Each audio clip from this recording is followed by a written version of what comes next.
જેઠા કાકાએ એમને કાગળ લખ્યું છે એમના બેન પ્રત્યે. હું વાંચી સંભળાવું છું. જરીક પોએટિક છે અને શબ્દો બહુ ઈઝી નથી મારા માટે, પણ તોય હું વાંચીશ.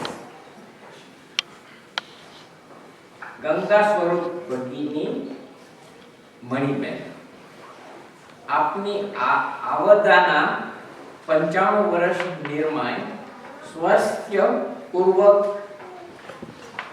વીતી ચૂક્યા છો.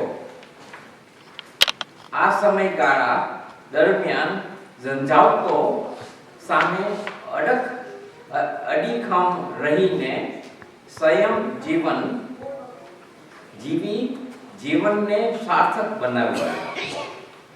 ભર જોબનમાં વૈધવ્યનું દુઃખ આવી પડ્યું. ભાઈ ભાભીના સહારે વૈધવ્ય જીવનના 75 વર્ષ પસાર થઈ ગયા. આ સમયગાળામાં તન અને મન દુર્વસ્ત રહ્યા.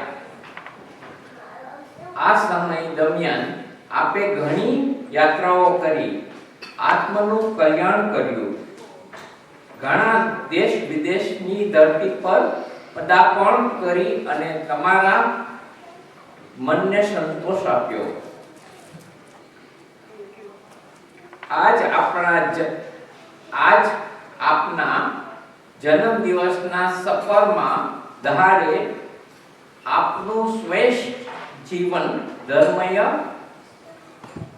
સુખમય અને નિરામય રહે તેવી શુભ ભાવના ભાવું છું. આપણે 9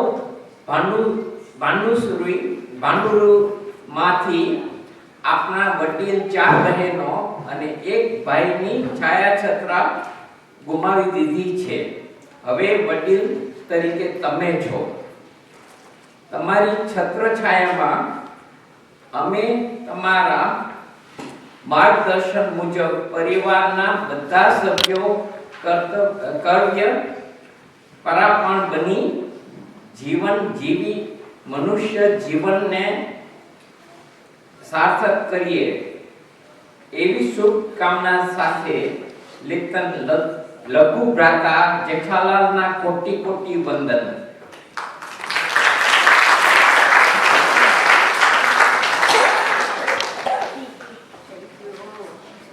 બોલવું છે કે આવડતું નથી, કેટલું બધું બોલી ગયા હતા.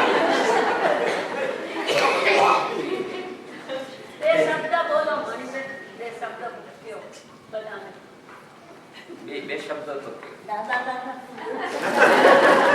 થેન્ક યુ તો કહેજો તમારા શબ્દમાં થેન્ક યુ કહો. થેન્ક યુ કહી દો. મહાત્મા નહીં બોલે એમને બોલી દે. હા, બોલી દો. બધા જે આવ્યા પ્રસંગમાં મને ખૂબ આનંદ થયો અને ખૂબ રાજી થઈ છું. ઘણી કોક વાર ક્યારેક મળશું અને ખૂબ ખૂબ તમારો આભાર. મને ઘણો સંતોષ થયો. બધા કેટલા સગાવાલા છોકરીઓ નાની મોટી પેલાની બધા મન મળ્યા.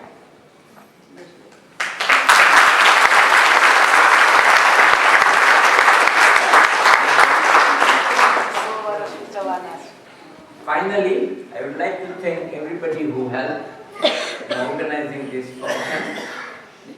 And shortly we can go and have our tea and biscuits. Chai tayar chhe? Bas.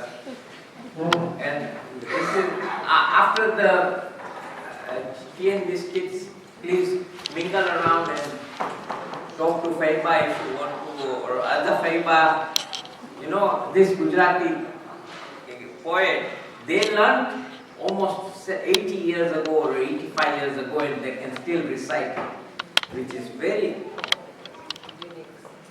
good to understand that they can remember all those words. Thank you everybody for turning up.